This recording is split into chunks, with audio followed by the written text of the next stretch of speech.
dusty. I'ma tell you where I'm from now.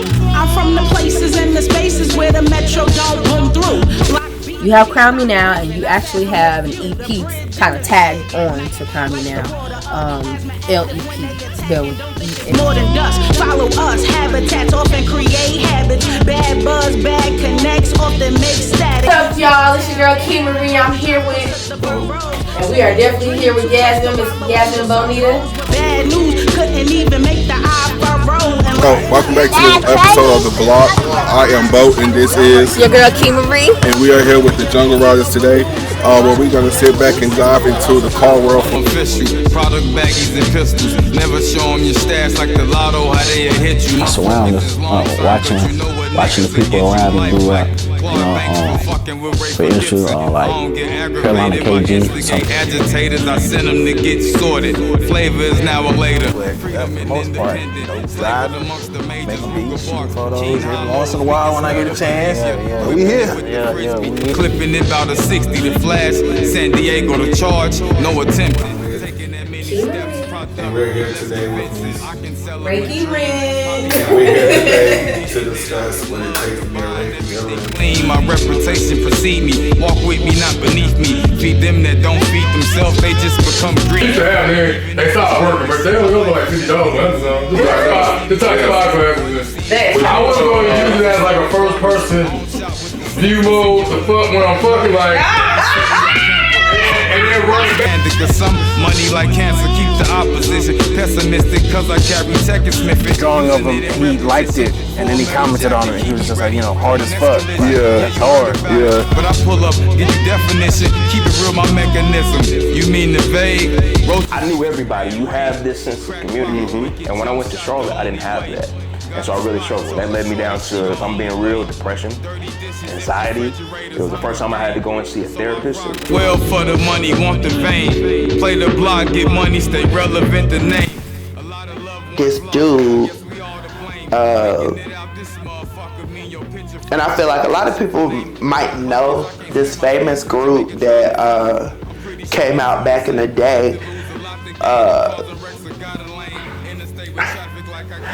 Bah. You know what I'm saying? Like, never be the same. Ballin' my family business and treating it like we the James.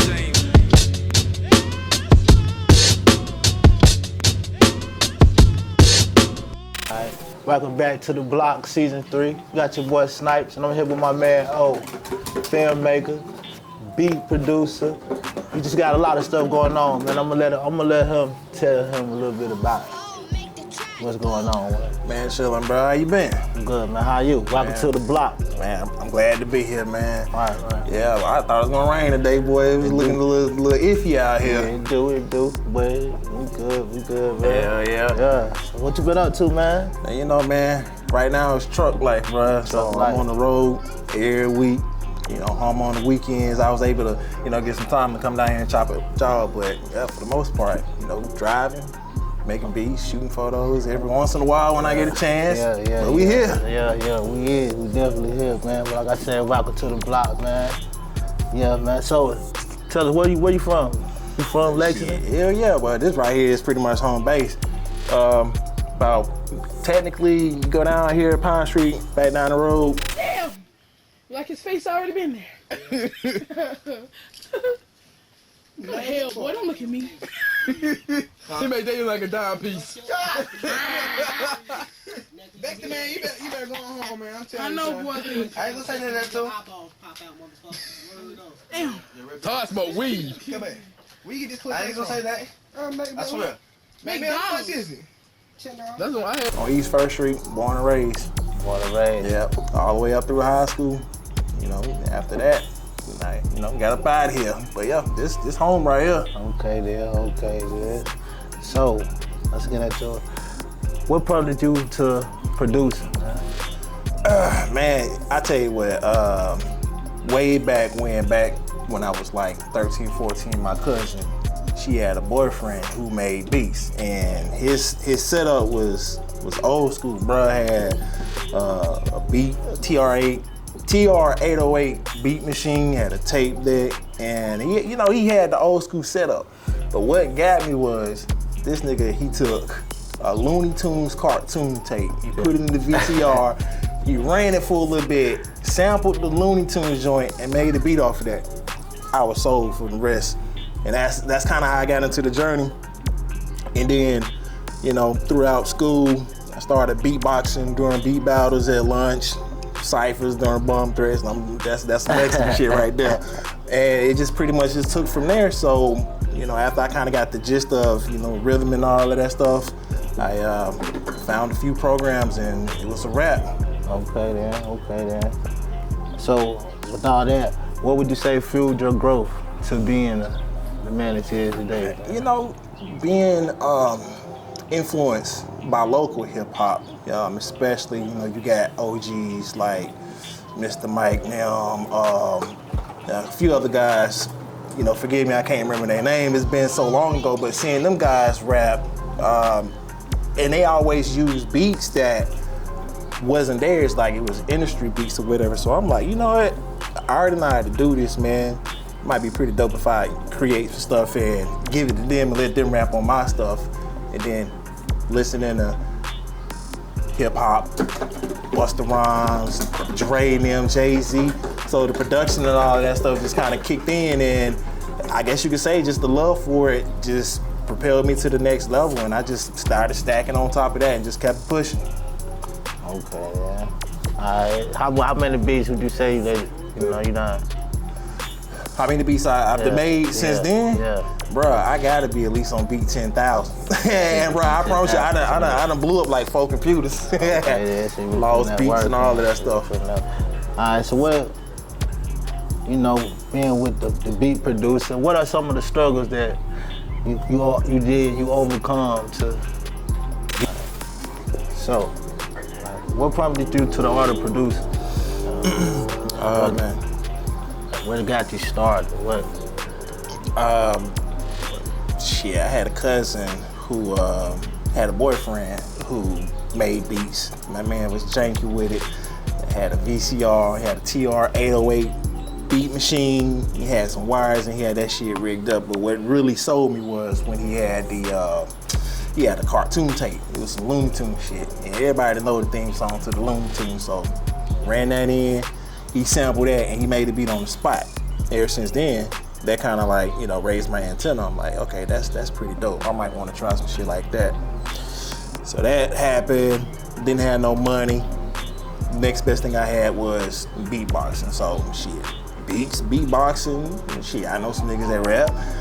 Let me make some beats for them, rap ciphers and all of that stuff, and you know, from there it just took off, bro. It just took off. Yeah. So rap ciphers. You was part of that. Like, I wasn't rapping. I was making the beats. Yeah, I mean, Now some people, you know, rap local people that you done made. Shit, look, Reese, Forever Flowing back in the day. Okay. Mark Bishop, them. Who else used to rap? Sick B, My Camp, Click 2 Times, Nikos, Bino, and it was a whole bunch of guys from Winston-Salem that we got linked up with. Shout out to my man Blue Ice, who's another staple person, you know, in this music thing. But, you know, those are like some of the front runners that I had the chance to showcase some of my music to. They rock with it, and shit, and, you know, that encouraged me to just keep going. Okay, so what, besides, you know, beating for them, what kept you going? Like, what fueled your growth? What made you continue to? I mean, just hip hop in general. You know, you listen to music, especially around that time period was like late 90s, so they would classify that like the golden era of hip hop. You got artists like Jay-Z, Nas, Busta Rhymes. At the time, my personal favorite was Canada's, but I'm listening to the music and I'm listening to the production. You know when you got a dope song, the beat gonna catch you, right? Yeah. So I'm like, all right, I know how to do this. But shit, I want to get out here with like some of these guys and see if I can, you know, compete with the best of them. So I was like, I just kept at it and just honed my skills, and here I am today. Okay, man. Okay. So, what struggles did you like overcome to get here? Man, I feel to like get to the point to where you at, like today? I feel like I'm still struggling, to be real with you. I mean, like just life in general. Being a parent, having kids and working, that kind of, dampen the time you can put in to get better at your craft and your talent.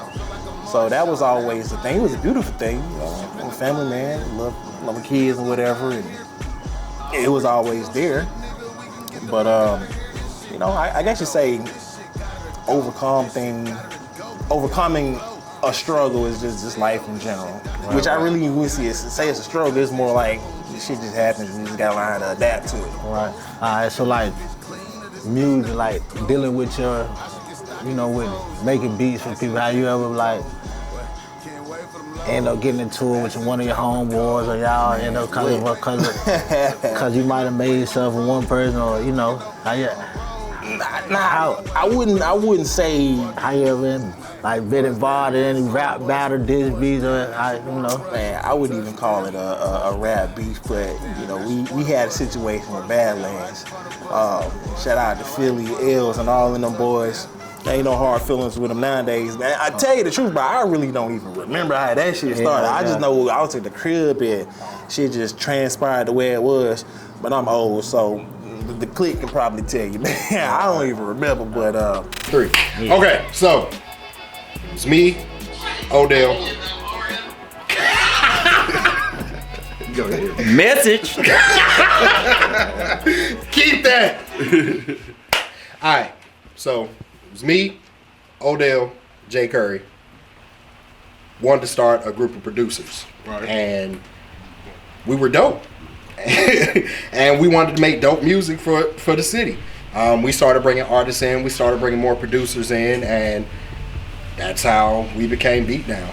Literally. Man, you gotta tell who the members were, bro. What members came in, man? Well, I mean, they said start from the beginning. That was the very, very beginning. Y'all. Yeah, I do remember that, but that was short-lived, so that really didn't even last long. Right. Okay. So who influenced you the most in becoming, a beat maker? I think at the point where I heard someone's production that really, really wanted me to get better. There's 2 people actually. North Carolina's own Ninth Wonder and Timbaland.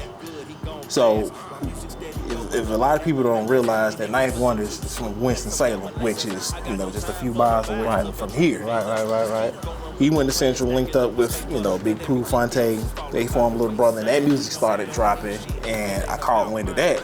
And my music production style was along the same lines of Ninth, which is sample-based. I'm taking records, sampling it, boom bap, and making it my own. So when I heard that, that gave me a little bit more of a boost to be like, okay, he's getting recognition for this style of beats that he's doing.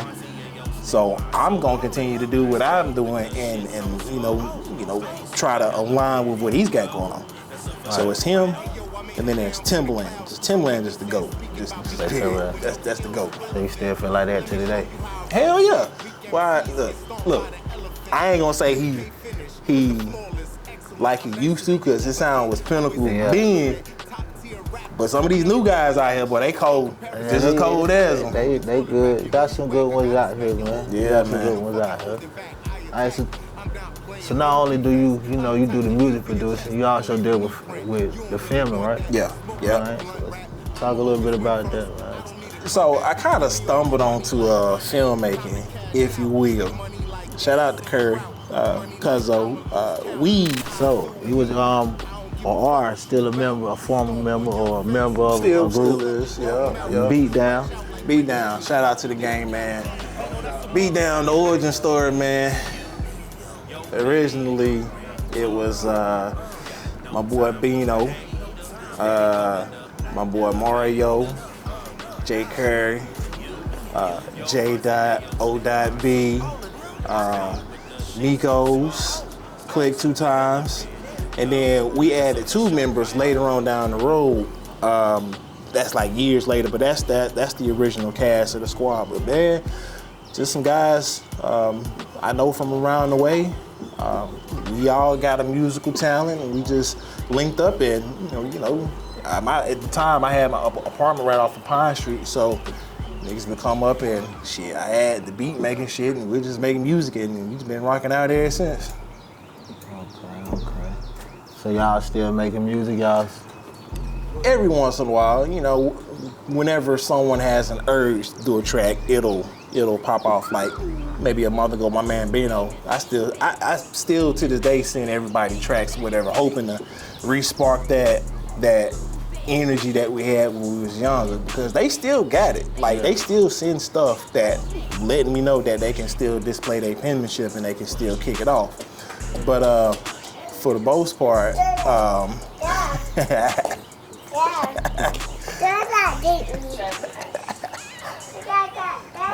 what up, fellas? Chillin', man. Man, look, I'm fat. Well, I'm still here.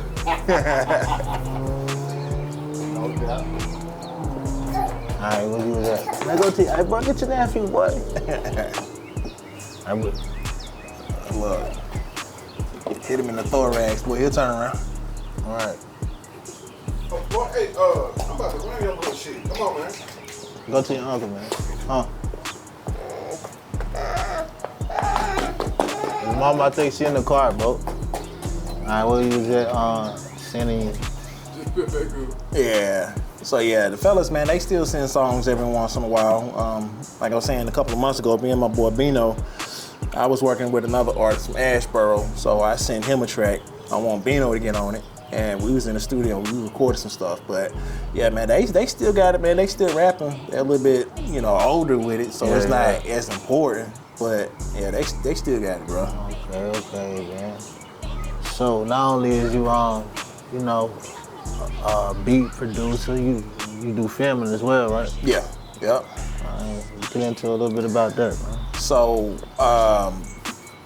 filming kind of just stumbled across, right? So at the time, me and Jay Curry, shout out Cuzzo, we both applied to A&T and we both got accepted. So we was roommates. So I ain't know shit. Curry was going to college.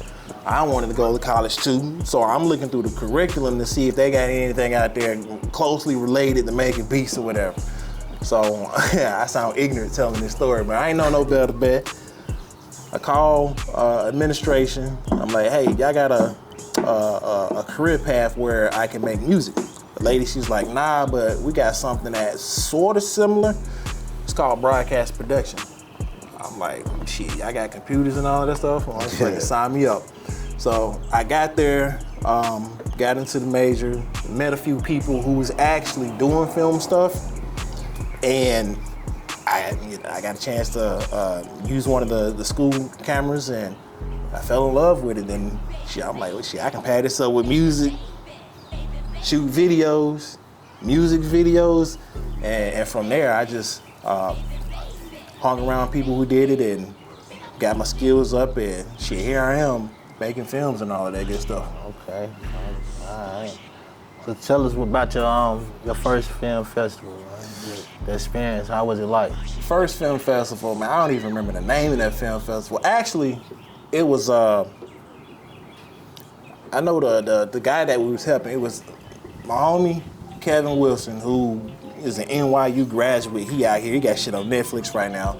But we was up at Howard, helping one of the film students up there. I think his name was Ichi or some shit or whatever.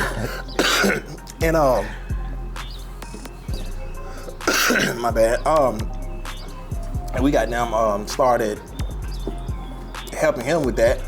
And to tell you the truth, bro, I don't even really, all I know was I was helping him shoot. Like, I don't remember really seeing the finished product of the film, but just the process in itself, helping him with the film production, kinda, I wanted to, expand on that and make that something that I wanted to do a little bit later on, because that wasn't the first film festival I did. So that kind of gave me the experience to, get ready for the next one. All right, okay. So what did you take away from it? Like, man, the biggest thing is, man, creative people can be weird as shit. I'm gonna say that out the gate. But nah, for the most part, man, it was pretty cool. Like back in the day, man, they could tell you, man, we'll grab a camera and we'll just go shoot, thinking we filmmakers. But it's a whole process to it. It's like a whole production, like it's a real production.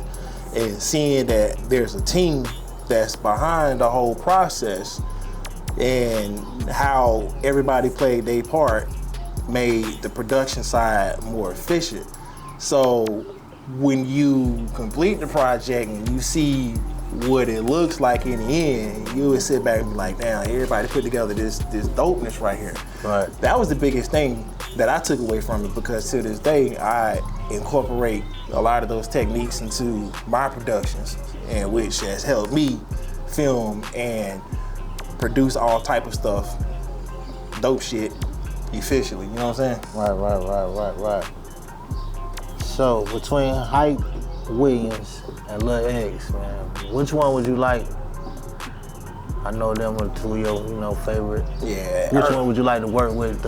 Early favorites, man. Honestly, nowadays, I'm just gonna admire them for what they did. I don't want to work with them right now. Not right now. Not to sound cocky, like I can stand right beside them. You give me some money, I look, boy. Yeah. I put some shit together that's gonna sit right there with you. And that's how I feel about it. Overstood.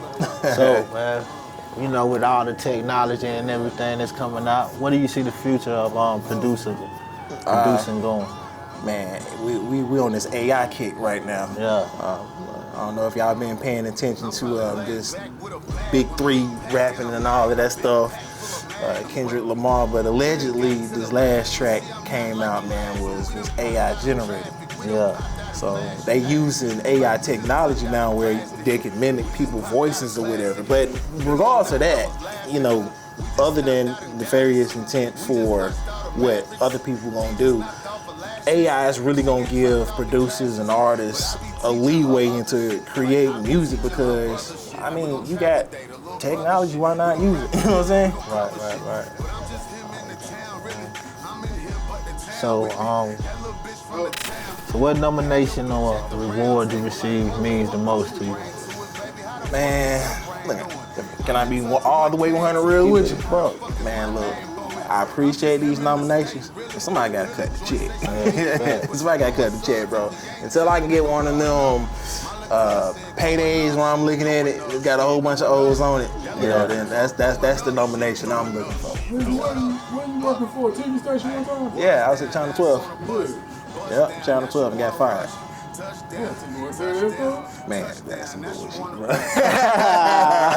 That's some bullshit, bro. Listen, I'm working at Channel 12 in Detroit, right? Yeah. I ain't been there but a month. Everything going good. I'm a production assistant, camera operator, cut stories and all of that stuff. And they come in one day and like, hey man, we gotta let you go. Hey, what the fuck you do?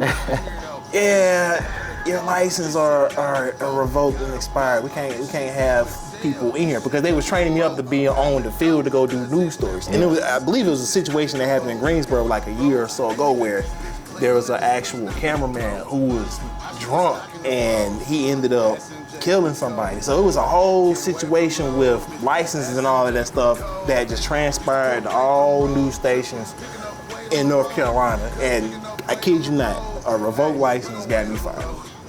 Which I wasn't even mad, because they was paying me minimum wage. Right. That shit wasn't paying no money. Right. What the hell with it? News channel, man. So,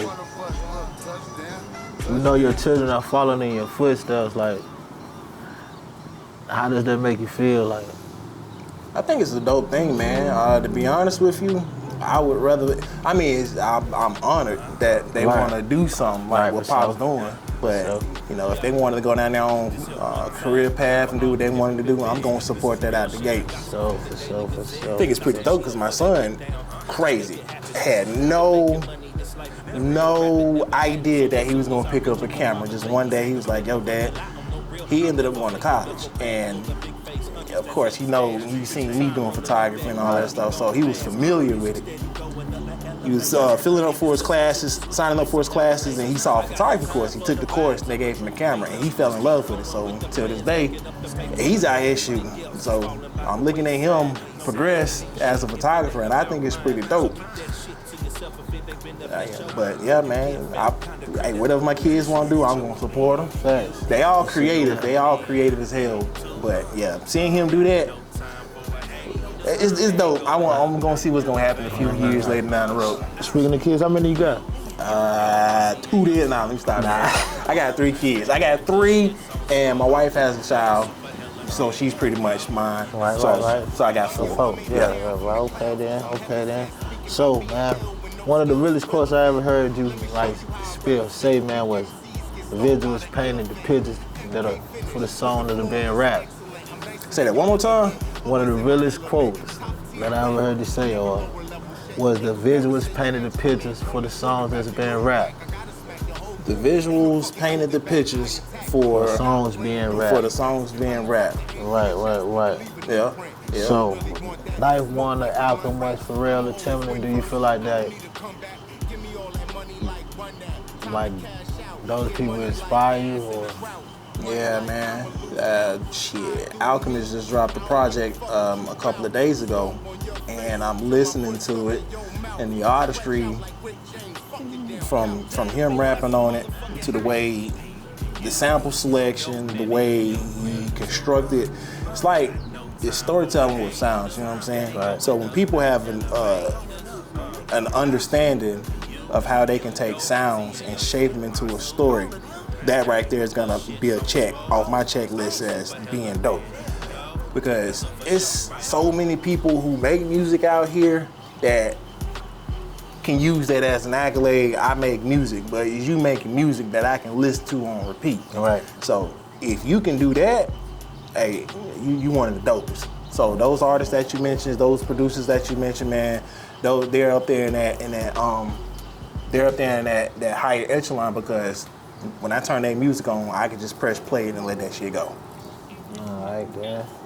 So, man, what's next for O? Man, what's working, man, I'm trying to, score 1 million too. that's forever the goal until I get it. Right now, man, honestly, bro, I don't know, man. I'm just gonna keep doing what I do, and I'm just gonna let the universe take me wherever it need to be. So whatever happens, it happens, and I'm just gonna keep doing what I do. That's it. What prompted you into the art of producing? What got you started with this? Man, other than music, loving that shit, bro. I had a cousin, she had a boyfriend that made beats. Right. I saw him go through the process, and that shit was amazing. Right. So he basically gave you the rundown, basically goddamn. Yep. He was like, hey man, come on here, let me show you something. Right. Watch this. You put this in here, you run record, and you hit this button, kicking the snare. Right. It's gonna do that. And then he started flexing on it. I was like, okay, all right, bet, let me try it. Then they had the goddamn the tape player, the cassette. Bruh, the tape player and the cassette. If I ain't mistaken, I think buddy had an 8-track and the cut. Right, no doubt, man, no doubt. So shit, between Hype Williams and Lil X, which one of them would you prefer working with the most, man? I know you both mentioned something about them being your favorite people or whatever, man. So which one of them would you to say you would want to work with the most? Man, I'm past the point right now. So if I had to choose one, I'm gonna say I'm going with Hype Williams for off the strength that he made a lot of Busta shits look crazy. Busta, Timberland, Nas. Yeah, you remember the videos? Yeah. That was him. Busta shit was always goddamn, that's Hype. Right. Hype. Busta. My man probably still hype his old ass, man. Yeah, I think he still do it. Not as much as he used to. Right. He done got old. Right. Now that they done got putting that shit with P. Diddy and shit, man. Man, boy, you better not put Diddy name on that. No Diddy. No Diddy. For real, man. But shit, which nomination / award could you say meant the most to you, basically receiving? Man, now that I had a little bit of time to think about it, me and my boy Kevin, I don't know if he was already in NYU, but he was in New York. So I went up to New York, and it was not the Met Gala. It was some famous apartments that was downtown Manhattan that had the screening right there, and we were shooting for that. And I remember going all across New York. We got out around 12 o'clock that afternoon, and we pretty much jumped on the subway, the cast, the film crew, and we pretty much went all through Brooklyn. And at the end of the day, we was plotting a shot at Coney Island for sunrise. And that was the last shot of the day. So when we got down to Coney Island, and we got that shot, it was fire. Seeing that playback on the screen, man, and getting that nomination for that award, it was like, yeah, that's pretty dope. So I'll say that one rings out the most. Right, no doubt. For sure, man. Shit, well, keep going. Hey, if you want to, man, you flowing. It sounds like it's a little bit more natural. You know what I'm saying? But like I said, that's cuz, man. That's the biggest problem that I told her one time, man. It's like I can't goddamn. It's like I'm betraying to be something that I ain't. Right. You feel me? At the same time, I can understand. But shit, it's like, for one, if I ask my own question, I'ma know my question. You feel me? And then I know how I'ma ask my question. And I'm you know, I deal with people, so I can ask my question in a way to where I ain't gonna, you know what I'm saying? Right. So knowing what you know right now, if you get like what you know about me, that's not on that card. Ask me a question and let it flow like how you let it go. Shit, being that you grew up, you know, well, I was gonna say something about uptown, you know, but did you ever mess around downtown? Or? Yeah, man. My boy Miko's Click was down there. Click 2 times. Yeah, them all downtown. At the time, they was all downtown. My boy wrestling now, ain't he? Yeah, wrestling. Boy, hey, that's why it look like Mean Gene. Yeah. He kind of like Mark Henry ass. Hey, look, he doing his thing. Yeah, he is, though. He is. I just seen something, bro, put on. I think I was strolling Facebook and I seen somebody share and he was doing something with the wrestling. Yeah. He doing his number, man. Yeah, Shout out to him. Yeah, he doing his thing, bro. Shit. Keep going. Yeah, just let it roll, bro. Because the reason why I'm doing this, so you can get the rapport in the field. So you can show him and be like, hey, trust me a little bit more. We talk about it. Let me write my questions down. Let me ask this how I want to ask it. And then y'all can shape it up. Like, he the editor. He can go in. He can cut out or maybe, you know, bleep a word or whatever if it's not appropriate. But keeping that flow and keeping it you, I think that's going to make the show. Right. So, you know, putting the restrictions on, that's one thing I had to learn with, you know, filmmaking and directing people and stuff. You gotta let people be who they are, man. And that's right there. It's going to give you the real TV. That's why most people, when you see it. You know what I'm saying? Like, it need to be natural, not like a. But Brock all the B was so natural, though.